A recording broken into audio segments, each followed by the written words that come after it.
በልክ ማድረግ ጀምራችሁ አሪፍ ፕሮግረስ ላይ ሆናችሁ ነገር ግን ከሆነ ጊዜ በኋላ ኪሎአችሁን መጨመር ካቃታችሁ ወይም ደግሞ ያን ፕሮግረስ ማስቀጠል ካቃታችሁ ለምን እንደሆነ ዛሬ እናወራለን። በመጀመሪያ በልክ በምናደርግበት ጊዜ ሰውነታችን ግራጁዋሊ እየጨመረ ነው የሚመጣው።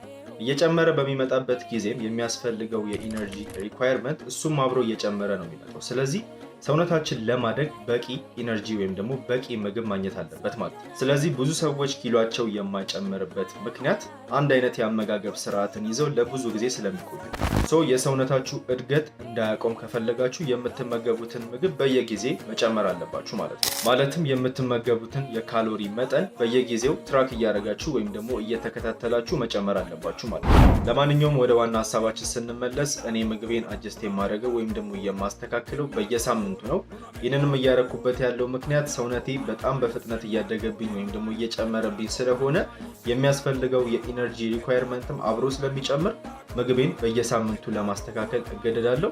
በዚህ አጋጣሚ እኔም የ5 ወር በልኪንግ ቻሌንጅ ዛሬ 35ኛ ቀኔን እይዛለሁ። እስከዛሬ ካደረግኳቸው በልኮች ውስጥ በጣም አሪፍ ፕሮግረስ ያየሁበት በልክ ይሄኛው ነው ወይም ደግሞ የ5 ወሩ በልኪንግ ቻሌንጅ ነው። 5 ወር ሞልቶ ሰውነቴን ሪቪል እስካደርግ ድረስ በጣም ጓጉቻለሁ። ኤዲተሮች እናንተ ተዘጋጁ። ዴይ 1 ላይ 68 ኪሎ ነበርኩኝ። አሁን ደግሞ 76 ኪሎ ሆኛለሁ። ኦልሞስት ወደ 9 ኪሎ ያክል ጨምሬያለሁ ማለት ነው። ብዙ ጊዜ ግን ኪሎአችሁ ላይ ፎከስ ባታደርጉ አሪፍ ነው። ምክንያቱም የሰውነታችሁን የስብ መጠንም ልጨምሩ ስለምችሉ ብዙም ኪሎአችሁ ማተር አያደርግም።